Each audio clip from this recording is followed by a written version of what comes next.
કોઈ બી એક મિત્ર મેસેજ કરજો એટલે પછી શેર કરી દેજો એકબીજાને.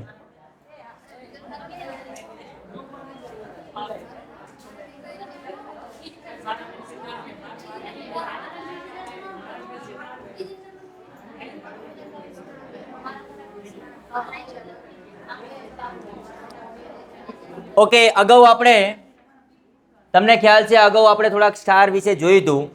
એમાં ધોવાનો સોડા પણ આપણે લાસ્ટમાં પ્રશ્ન જોયો હતો, યાદ છે? સૂત્ર શું હતું? ધોવાનો સોડા એનું સૂત્ર શું હતું? Na2CO3 10H2. આ 10H2O શું દર્શાવતા હતા? કે આ જે સ્ફટિક હતા, ક્ષારના સ્ફટિક હતા, એ એકદમ શુષ્ક નથી, એની અંદર પાણીના અણુઓ આવેલા છે. આપણો પ્રશ્ન એ જ કહેવા માંગે છે, ક્ષારના સ્ફટિક શુષ્ક હોતા નથી. અલગથી પ્રશ્ન પૂછે કે શું ક્ષારના સ્ફટિક શુષ્ક હોય છે કે નહીં, તે દર્શાવતી પ્રવૃત્તિ વર્ણવો, તો તમારા બુકમાં એક પ્રવૃત્તિ આપી છે કે નહીં? બસ આ એ જ પ્રવૃત્તિ દર્શાવેલી છે. જોઈએ શું કરવામાં આવ્યું છે. તો કે એક કસનળીમાં થોડો કોપર સલ્ફેટ લેવામાં આવે છે. કોપર સલ્ફેટ મતલબ CuSO4. મતલબ અહીંયા કોપર સલ્ફેટનો પાવડર લેવામાં આવ્યો છે. એક કસનળી દેખાય છે તમને? એ કસનળીની અંદર CuSO4 નો પાવડર લેવામાં આવ્યો છે. એ ભૂરા રંગનો હોય, થોડોક વાદળી, સ્કાય બ્લુ ટાઈપ, બરોબર? તો એ કોપર સલ્ફેટનો પાવડર લઈ અને તેને શું કરવામાં આવે છે? ગરમ. અને એ કસનળી કેવી લીધી છે? એકદમ સૂકી ડ્રાય કસનળી લીધેલી, બરોબર? એમાં કોપર સલ્ફેટના પાવડરને પછી શું કર્યો છે? એને ગરમ કર્યો છે. કોપર સલ્ફેટના પાવડર શું કર્યો? ગરમ. શું લેવું? દર્શનાબેનની પેન ના ખબર નથી બેટા. ઓકે, તો બસ હાલો, આપણે રોજ કોક ધ્યાન આપો. એને ગરમ કરીએ છીએ. શરૂઆતમાં એનો રંગ ભૂરો હતો. એ કોપર સલ્ફેટનો પાવડરનો રંગ કેવો હોય? ભૂરો હોય છે. ગરમ કરતા તેનો ભૂરો રંગ સફેદ રંગમાં બદલાય છે. ગરમ કરીએ ને એટલે ભૂરો રંગ દૂર થઈ જાય છે. કયો રંગ બની જાય છે? સફેદ. સાથે સાથે આ જે કસનળી ટેસ્ટ ટ્યુબ વાળો ભાગ છે એના ઉપર પાણીના ટપકા બંધાય છે. અહીં અંદરના ભાગમાં અંદર તમે નોટિસ કરશો તો આપણે પ્રયોગ દ્વારા જોઈશું, બરોબર? તો એની અંદર કસનળી ઉપર જ્યારે એને ગરમ કરીએ છીએ ત્યારે ઉપર થોડુંક પાણીના ટપકા જામ્યા ને એવું લાગે છે. તો આ પાણી ક્યાંથી આવ્યું? આ પાણી ક્યાંથી આવ્યું? તો કે કોપર સલ્ફેટને ગરમ કર્યો ને એટલે એની અંદર રહેલું પાણી દૂર થયું. પાણી દૂર થયું એટલે એનો વાદળી રંગ સફેદ થઈ ગયો. પાણી દૂર થયું કે નહીં?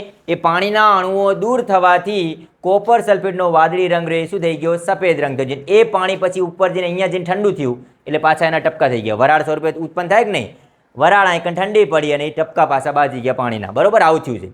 તો જો એનો ભૂરો રંગ સફેદ રંગમાં બદલાય છે કારણ કે તેમાંથી પાણીના અણુ દૂર થાય છે. એક માર્ક્સમાં પ્રશ્ન પૂછે કે કોપર સલ્ફેટને ગરમ કરતા એનો ભૂરો રંગ કેમ દૂર થાય છે? કારણ આપો. તો શું થાય છે? તો કેમ દૂર થાય છે? કારણ કે એના અંદર જે પાણીના અણુ હોય છે, પાણીના અણુઓ દૂર થવાથી એ ભૂરો રંગ શેમાં પરિવર્તિત પામે છે? સફેદમાં. ઓકે, હવે જો આ પાણીના અણુ કસનળીની ઉપર સપાટી ઉપર દેખાય છે, આવું થતું હોય છે. ફરીથી જો તેમાં પાણી ઉમેરી દેવામાં આવે, આ જે વ્હાઇટ કલરનો કોપર સલ્ફેટ હતો કે નહીં, ભૂરો રંગ દૂર થયા પછી વ્હાઇટ રંગ થયો. વ્હાઇટ રંગમાં પાછા તમે જો પાણી ઉમેરો ને તો પાછો કયો રંગ થઈ જાય છે? ભૂરો. જો તો જ્યારે એમાં ફરીથી પાણી ઉમેરવામાં આવે તો સફેદમાંથી પાછો ભૂરો રંગ આવે છે. મતલબ એનો મતલબ એવો જ થયો ને કે ભૂરો રંગ કોના આભારી હતો? એના અંદર રહેલા પાણીના અણુ. આના ઉપરથી એવું સાબિત થયું કે તમે જે કોપર સલ્ફેટમાં CuSO4 કહો છો એ માત્ર CuSO4 છે નહીં, આની અંદર પાણીના પણ અણુઓ છે. આમ કોપર સલ્ફેટના સ્ફટિક શુષ્ક નથી હોતા, તેમાં 5 પાણીના અણુઓ આવેલા હોય છે. કેટલા પાણીના અણુઓ? 5. તો પછી સૂત્ર શું બને કોપર સલ્ફેટનું? માત્ર CuSO4 નહીં પણ 5H2O. CuSO4 5H2O. આ સાબિત કરે છે કે એક તમે એકલું કોપર સલ્ફેટ નથી લેતા, એમાં 5 પાણીના અણુઓ પણ હોય છે. એટલે આ પ્રવૃત્તિ ઉપરથી શું સાબિત થાય? કે ક્ષારના સ્ફટિક શુષ્ક હોતા નથી. અગાઉ પણ આપણે જોયું કે Na2CO3 લીધા, Na2CO3 લીધા, જોજો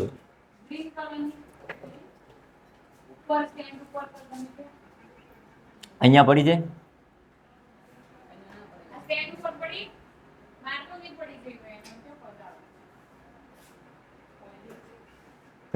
તો એ સ્ફટિક ક્ષારના સ્ફટિક છે એ શુષ્ક હોતા નથી, એમાં પાણીના અણુઓ આવેલા હોય છે. સોડિયમ કાર્બોનેટની અંદર પણ 10 પાણીના અણુઓ આવેલા હતા. બરોબર, એ આપણે જોયું હતું પુનઃ સ્ફટિકીકરણ કર્યું ત્યારે.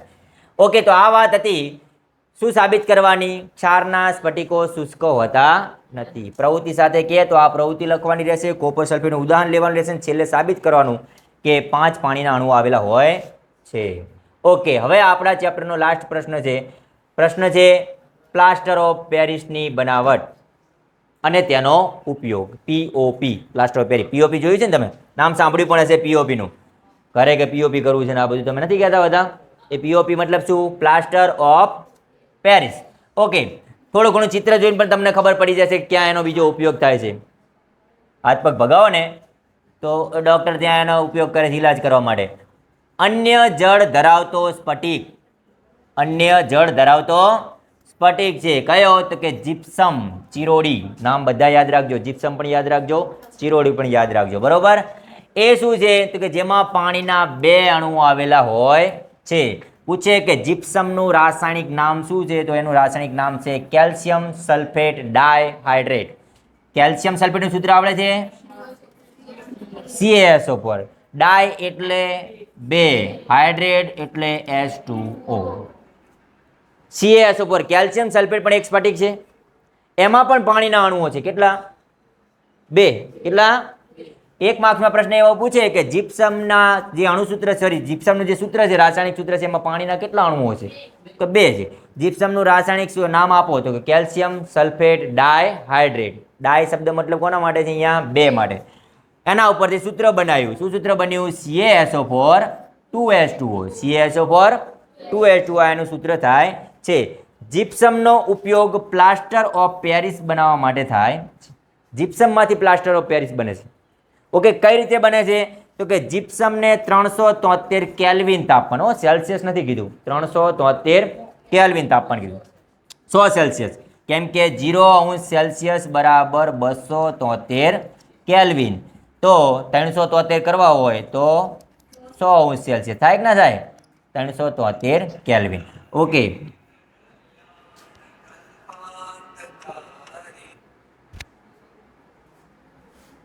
હવે એ કેલ્શિયમ સલ્ફેટ આપણને જે બતાવ્યું છે એને કેલ્શિયમ સલ્ફેટ ડાયહાઇડ્રેટ છે. એ કેલ્શિયમ સલ્ફેટ ડાયહાઇડ્રેટને આપણે 373 કેલ્વિન તાપમાને ગરમ કરવામાં આવે. ગરમ કરો એટલે એમાંથી પાણીના અણુઓ શું થઈ જાય? દૂર થાય. પણ અહીંયા બધાય પાણીના અણુઓ દૂર થતા નથી. ટોટલ કેટલા પાણીના અણુઓ હતા? 2. કેટલા પાણીના અણુ હતા? 2. 2 માંથી 1.5 દૂર થઈ જાય. 1.5 એટલે શું? 1 ને અડધું. તો દૂર થયા પછી વધ્યું કેટલું? તો 1 ને અડધું વધ્યું. 1.5. ઓકે, તો જ્યારે પાણીના અણુઓ દૂર થાય છે ત્યારે કેલ્શિયમ સલ્ફેટ હેમીહાઇડ્રેટ, જો બીજું નામ આપ્યું, ડાયની જગ્યાએ હેમી. હેમી એટલે હાફ. ઓકે, તો સૂત્ર શું બને મને એમ કહેજો? CaSO4 1/2 H2O, અડધો. ઓકે, તો જો શું કીધું? જીપ્સમને, જીપ્સમ મતલબ CaSO4 2H2O, એને ગરમ કરવામાં આવ્યો. કેટલા તાપમાને? 373 કેલ્વિન તાપમાને. ગરમ કરતા એમાંથી 1.5 પાણીના અણુઓ દૂર થાય છે અને બને છે શું? Plaster of Paris. Plaster of Paris, જેને કહેવાય છે કેલ્શિયમ સલ્ફેટ હેમીહાઇડ્રેટ. શું કહેવાય છે? Calcium sulphate hemihydrate. જો સૂત્રોમાં ખાલી ફરક શું છે? 2 અને અડધાનો. એટલો જ ફરક છે ને? અહીં 2 છે ને અહીં અડધો. એટલો જ ફરક છે. પણ આને કહેવાય જીપ્સમ, ચિરોડી, અને આને કહેવાય પ્લાસ્ટર ઓફ પેરિસ. આ પ્લાસ્ટર ઓફ પેરિસનું સૂત્ર છે. બરોબર. અને આ કોનું સૂત્ર છે? જીપ્સમનું. તો જ્યારે જીપ્સમને ગરમ કરો છો ત્યારે એમાંથી પાણીના અણુઓ દૂર થાય છે અને બાકી વધ્યા એમાંથી તમને શું બને છે? પ્લાસ્ટર ઓફ પેરિસ બને છે. ઓકે, હવે વાત કરીએ પ્લાસ્ટર ઓફ પેરિસનો ઉપયોગ ક્યાં થાય છે. જુઓ ક્યાં ક્યાં થાય. હાથ પગ ભગાવો તો ડૉક્ટર તમને એની ઇલાજ કરે છે. બરાબર. ભગાવો મતલબ ભાગી જાય તો ભૂલથી હોય, એવું જરૂર નથી કે ભગાવો મતલબ હાથે તો કોઈ ભાગતું હોય ભાઈ? હાથે કોઈ ભાગે નહીં, ભૂલથી ભાગી જાય. અથવા એવા કદાચ કામ ધંધા કરો.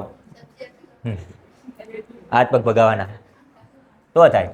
ઓકે, તો પ્લાસ્ટર ઓફ પેરિસનો ઉપયોગ લઈએ. પહેલો જ પ્લાસ્ટર ઓફ પેરિસનો ઉપયોગ ડોક્ટર તૂટેલા હાડકાને યોગ્ય સ્થિતિમાં બેસાડવા માટે કરે છે, જેથી હાડકું રહ્યું ને વ્યવસ્થિત એની સ્થિતિમાં બેસી જાય, પછી પ્લાસ્ટર કરી દેવામાં આવે એટલે હલનચલન થાય નહીં. બરોબર. બીજો ઉપયોગ શું છે? રમકડાની બનાવટમાં. તમે એવું પ્લાસ્ટર એક પ્રકારનો પાવડર જેવો કે પાવડરને પછી પાણી અથવા એટલું બનાવેલો હોય લીસો, શું કહેવાય, સિમેન્ટ જેવું, પછી એ પ્લાસ્ટર કરી દે તમારા ઉપર. પહેલાં તો એક પાટો બાંધ્યો હોય ને કંઈક લાકડા કે અથવા પુઠ્ઠા જેવું લગાવીને પછી એના ઉપર એ પ્લાસ્ટર લગાવી દઈ રહ્યું, એટલે એ પછી સુકાઈ જાય ને એટલે એકદમ જામ થઈ જાય, પ્લાસ્ટર થઈ ગયું એકદમ. બરોબર, એટલે હલનચલન થાય નહીં. ઓકે, તો પછી એવી જ વસ્તુ ધારો કે એના મદદથી રમકડા પણ બની શકે છે. શું બની શકે છે? તો રમકડાની બનાવટમાં પણ થાય. તમે અમુક જગ્યાએ ખબર છે ડેકોરેશનમાં મોટા મોટા એવા મંડપ બનાવીને ગેટ બનાવ્યો છે, ગેટને તમે ટચ કરો ને તમને માટી જેવા લાગતા હોય, તો એ માટી નથી હોતી. શું હોય છે? એ પ્લાસ્ટર ઓફ પેરિસના પણ ગેટ બનાવેલા હોય છે, હાથી બનાવેલા હોય ને આવું બધું બનાવેલું હોય છે કે નહીં, ડુંગર બનાવેલો હોય, તો એ પ્લાસ્ટર ઓફ પેરિસના બનાવેલા હોય છે. રમકડાની આઇટમ બનાવવા માટે પણ પ્લાસ્ટર ઓફ પેરિસનો ઉપયોગ થાય છે. સજાવટની સામગ્રી અને સપાટીને લીસી બનાવવા માટે પણ પ્લાસ્ટર ઓફ પેરિસનો ઉપયોગ થાય છે. જો એ લીસી એમ મતલબ કે ધારો કે પેલું તમે સિમેન્ટ લો, સિમેન્ટમાં રેતી નાખો અથવા એમને એમ સિમેન્ટને પાણી સાથે પલાળીને કેવું તમે પેલું પ્લાસ્ટર કરો કેવું થાય છે? એકદમ લીસું થાય છે કે નહીં? આનામાં એ રીતનું જ થતું હોય છે. જો પ્લાસ્ટર ઓફ પેરિસના સફેદ પાવડરને પાણીમાં ઉમેરતા ફરીથી જીપ્સમ સખત પદાર્થ બની જાય છે.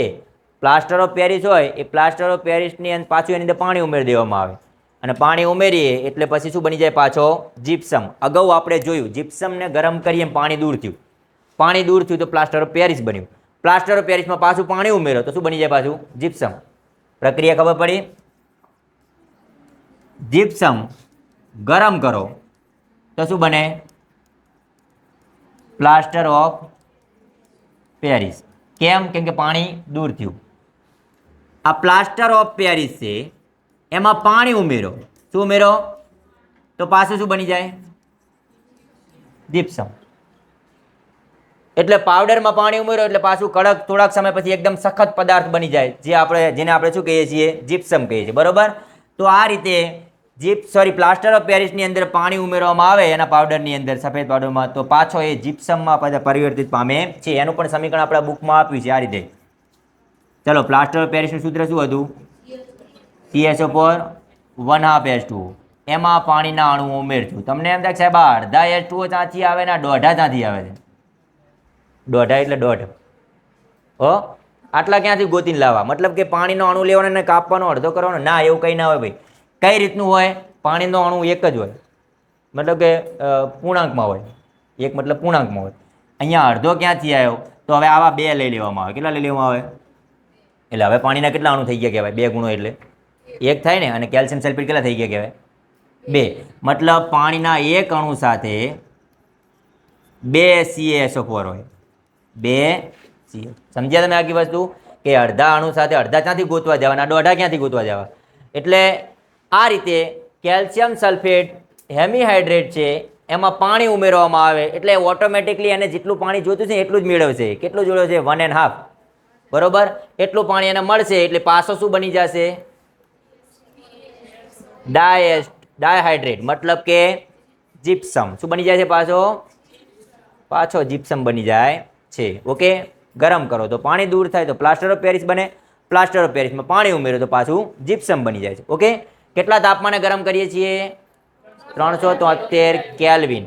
કેલ્વિન કહું છું, 373°C કહેતો નથી. ટૂંકો પ્રશ્ન છે, પૂછી શકાય છે. ઓકે. આની અંદરથી પ્રશ્નો કેટલા પૂછાઈ શકે? તો પહેલું જ, પ્લાસ્ટર ઓફ પેરિસ શેમાંથી બનાવવામાં આવે છે?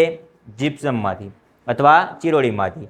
જીપ્સમનું રાસાયણિક નામ બોલો એવું પૂછે. બેન જીપ્સમનું રાસાયણિક નામ બોલજો છેલ્લે વાતો કરો એ બેન. છેલ્લી બંને બેન્ચીસ. જીપ્સમનું રાસાયણિક નામ બોલો ખાલી. ઊભા તો ફટાફટ, હાલો, ટાઈમ ના બગાડો.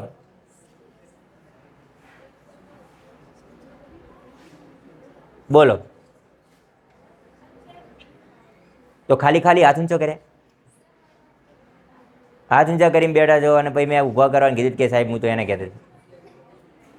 બોલો ભાઈ, તમે બોલો.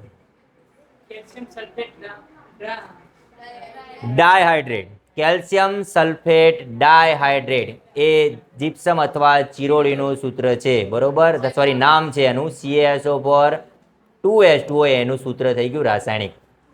તો ધ્યાન અહીંયા આપો, વાતો ના કરશો. ફરી એકવાર જાણ કરું છું, ફરી એકવાર છેલ્લી બેન્ચીસ વાળા તમને પણ કહું છું બેન કે વાતો ના કરશો, કેમ કે મજા નથી આવતી, બરોબર. હું તમને આ રીતે સૂચના આપું, મને નથી ગમતું. તો આ એનું નામ હતું અને એનું સૂત્ર તરીકે આપણે દર્શાવ્યું. જ્યારે ચિરોડી એટલે કે જીપ્સમને કેટલા તાપમાને ગરમ કરીએ છીએ? 373 કેલ્વિન તાપમાને ગરમ કરીએ છીએ. ત્યારે એમાંથી શું બની જાય છે? Calcium sulphate હેમીહાઇડ્રેટ.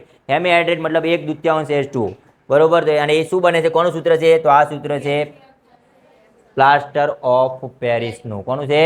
પ્લાસ્ટર ઓફ પેરિસનું. અને અહીંયા છે પ્લાસ્ટર ઓફ પેરિસના ઉપયોગો. હાડકાં સીધા કરવા માટે, ખોખરા કરવા માટે નહીં હો, રમકડાની બનાવટ માટે, સજાવટની સામગ્રી માટે, અને પછી પ્લાસ્ટર ઓફ પેરિસને ફરતી પાણીમાં ઉમેરી એટલે પાછો શું બની જાય છે? જીપ્સમ જેવો સખત પદાર્થ બની જાય છે. આ પાવડર સ્વરૂપે હોય. પ્લાસ્ટર ઓફ પેરિસ પાણી દૂર થઈ જાય એટલે પાવડર બની જાય. પાવડરમાં પાણી ઉમેર્યું એટલે પાછું પ્લાસ્ટર પેલું સિમેન્ટ જેવું થઈ જાય છે, રગડો બની જાય, એવું બની જાય છે, બરોબર. અને પછી થોડાક સમય પછી સુકાઈ જાય એટલે ઘન સ્વરૂપ થઈ જાય. ઓકે, તો આ રીતે આ પ્રમાણે પ્લાસ્ટર ઓફ પેરિસનો ઉપયોગ થાય છે. આપણા ચેપ્ટરની અંદર અહીંયા ફિનિશ થાય છે. ચેપ્ટરમાં કેટલા પ્રશ્નો જોયા તમને કોઈને યાદ છે? પહેલથી મળીને છેલ્લા સુધીના પ્રશ્નો કેટલા છે મગજમાં છે? પહેલા એસિડ બેઝના ગુણધર્મો જોયા, પછી એસિડ બેઝની ધાતુ સાથે પ્રક્રિયા જોઈ. બીજો પ્રશ્ન એના પછીનો શું હતો?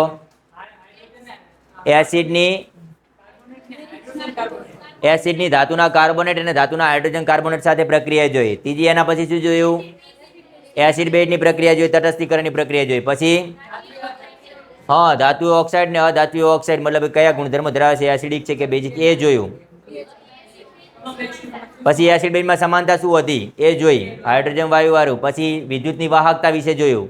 ત્યારબાદ આવ્યું એસિડ બેઝની સાંદ્રતા, હા, HCl વાયુની બનાવટ. પછી pH, બરોબર, હા, પાણી કઈ રીતે ઉમેરવું અથવા પાણીમાં એસિડ કઈ રીતે ઉમેરવું એ વિશે જોયું.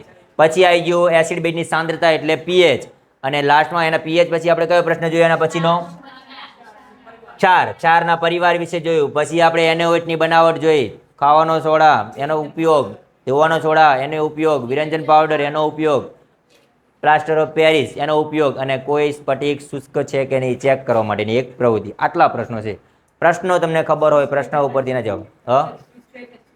સૂકું, ડ્રાય. શુષ્ક મતલબ ડ્રાય, સૂકું. ઓકે, ખ્યાલ પડશે દરેકને? તો આપણું ચેપ્ટર અહીંયા ફિનિશ. આ ચેપ્ટર પૂછવાનું છે.